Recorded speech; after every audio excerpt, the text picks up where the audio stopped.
Leader of opposition है, एक एक वाक्य सोच के बोलना चाहिए। यहाँ दिल्ली में बैठ करके 2000 किलोमीटर ले गया, कभी लद्दाख कभी अरुणाचल, बिना मतलब का बात करता है। तो मैं मानता हूँ कि सुप्रीम कोर्ट ने आज श्रीमान राहुल गांधी जी का ऊपर में जो लगाम लगाया है ये बहुत ही महत्वपूर्ण है।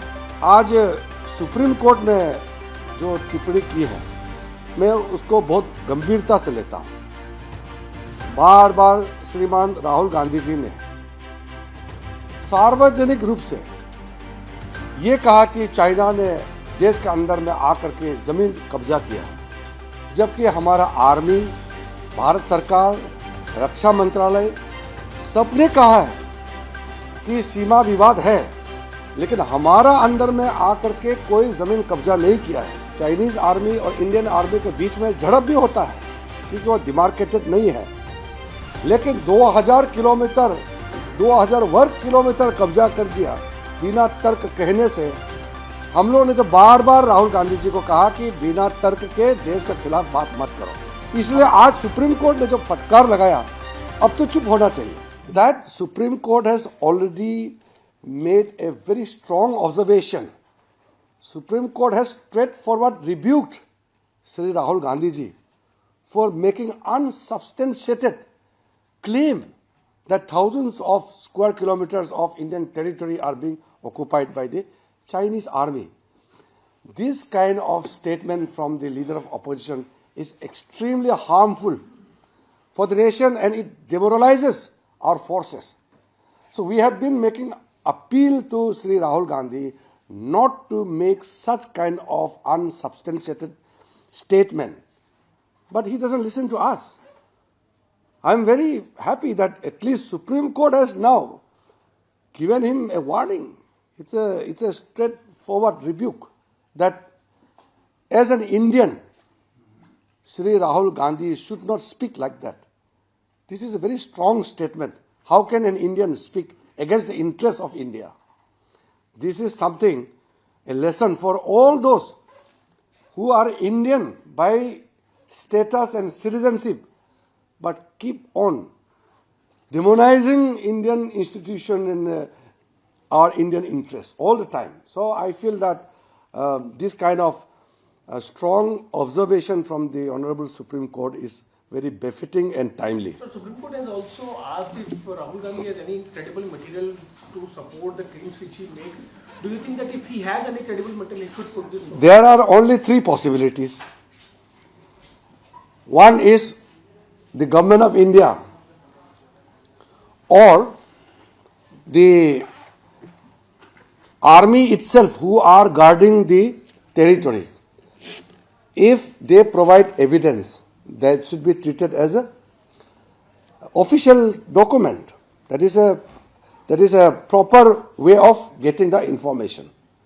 So government is supposed to provide the correct information. So government has already given the information about how well our territory is being secured. Second possibility is Rahul Gandhi might have got the information from the Chinese government or Chinese authority. Where else it can come? Either from government of India or government of China. Or third is self-fabricated, self-created, self-cooked story. So Rahul Gandhi has to tell whether his claim of Chinese occupation of Indian territory is from government of India source or Chinese source or is his own creation.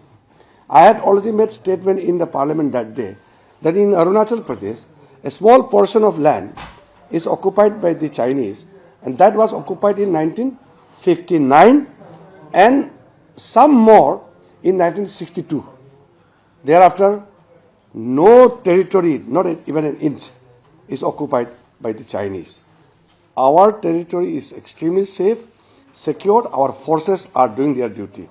So let us not make any kind of statement against our own country.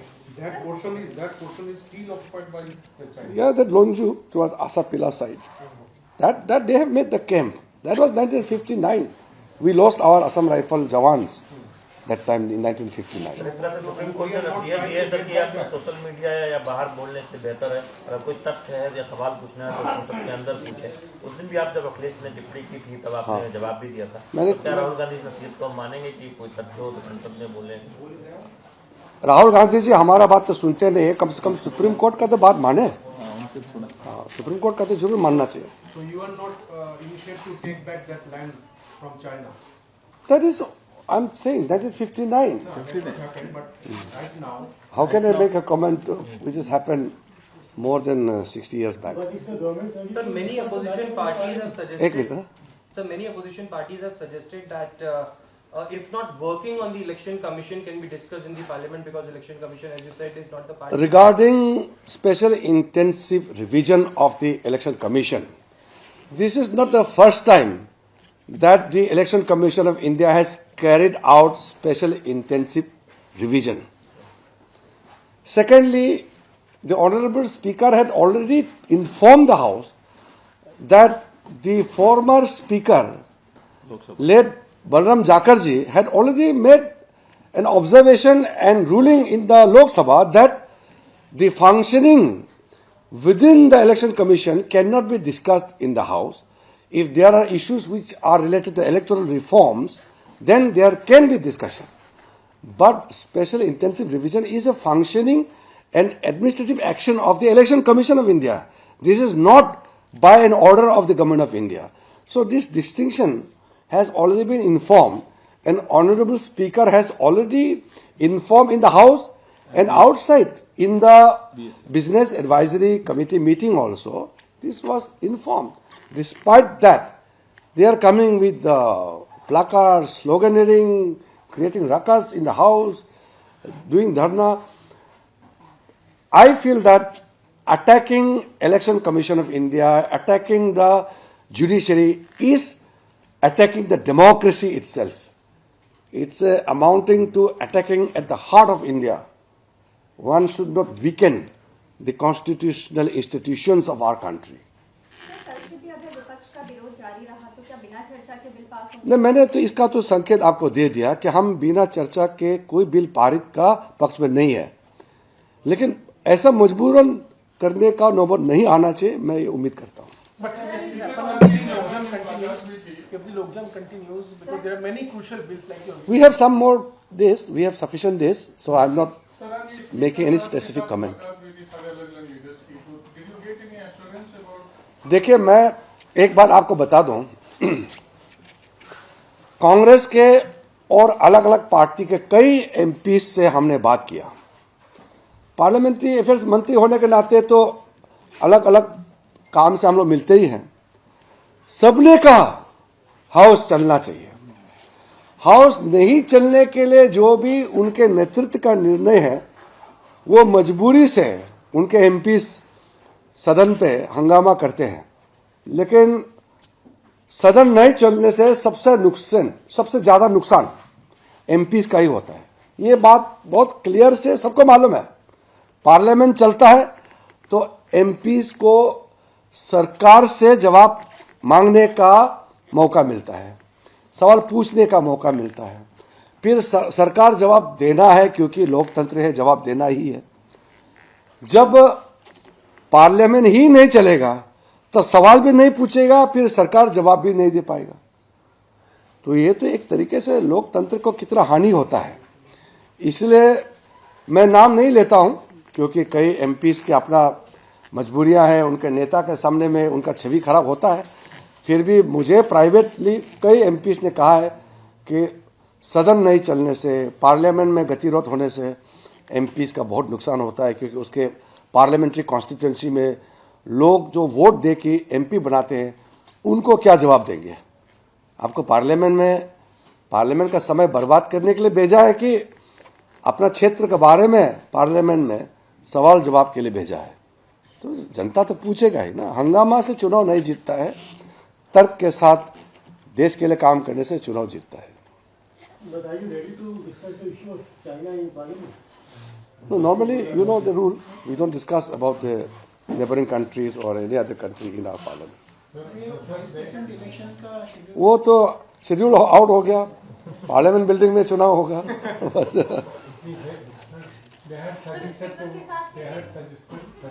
speaker, opposition leader suggested that you can conduct a discussion on electoral reforms or voters. That can be. See, whenever Ministry of Law and Justice come up with some bill for electoral reforms, then we can discuss. Sir speaker के साथ meeting में क्या opposition तैयार थी? नहीं, speaker साहब ने आज भी पहल की है। प्रमुख अपोजिशन पार्टी के लीडर, सिर्फ अपोजिशन पार्टी नहीं, एनडीए के भी कई नेताओं से बात किया है और स्पीकर ने अच्छी तरह से अपना संदेश पहुंचाया है कि हाउस चलने के लिए सब कोशिश करें। मेरे ख्याल से कल मैं उम्मीद करता हूं कि कांग्रेस पार्टी और अपोजिशन पार्टी बिल पे चर्चा करने में कोई रुकावट पैदा नहीं करेंगे। सर, अगर रुकावट पैदा होती है तो क्या सरकार हंगामे के दौरान महत्वपूर्ण विधेयकों को पारित कराएगी? हमको महत्वपूर्ण बिल को पास करना है क्योंकि देश के लिए बहुत जरूरी है। आज जैसे कि नेशनल स्पोर्ट्स गवर्नेंस बिल और national anti doping amendment bill, दो बिल को 2 दिन चर्चा करने के लिए हम लोग निर्णय किया और सब पार्टी ने एग्री किया। आज उन्होंने हंगामा किया, फिर भी हमने जबरदस्ती बिल को प्रेस नहीं किया, हमने पुश नहीं किया। कल हम देखते हैं कौन सा बिल लेके आते हैं, क्योंकि अभी तक हमने जबरदस्ती कोई बिल को पारित नहीं किया है। कल भी सर ये स्पोर्ट्स वाले बिल की प्रायोरिटी बढ़ाते रहे। वो अभी हम नहीं बोल सकते क्योंकि कल हम प्रायोरिटी देखेंगे। हम तो फिर से अपोजिशन पार्टी को कहते हैं कि अगर आपको कोई सुझाव है तो जरूर दीजिए, मगर गतिरोध पैदा करके हंगामा करके नहीं। जितना बोलना बोलिए ना, पार्लियामेंट बोलने का बहुत अच्छा प्लेटफॉर्म है, बोलिए जितना बोलना है बोलिए, इसीलिए पब्लिक ने आपको भेजा है। हंगामा करने से देखिए अल्टीमेटली जवाब तो जनता को देना होगा ना। 5 साल क्या कर रहे थे आप पार्लियामेंट में? ये हंगामा चिल्लाने के लिए भेजा है कि जनता का मुद्दा उठाने के लिए लोकसभा में, राज्यसभा में अपना बात को सदन में रखे ना। बाहर में रखने से तो रिकॉर्ड नहीं होते। रिकॉर्ड में तो तभी होता है, सरकार तभी एक्शन लेता है जब वो क्वेश्चन के माध्यम से रूल के तहत सवाल पूछता है कि नहीं? Thank you. आपके साथ मीटिंग में क्या ऐसा लगा कि विपक्ष जो है एक एफआईआर पे सहमति बन पाई? एसआईआर में तो संदेश दे दिया, बाकी में मुझे लगता है कि पॉजिटिव मीटिंग हुई है। आज स्पीकर साहब और अपोजिशन पार्टी के बीच में जो बात हुआ है उससे मुझे लगता है कि कल हाउस चलाने में मदद मिलेगा, ऐसे मुझे लग रहा है।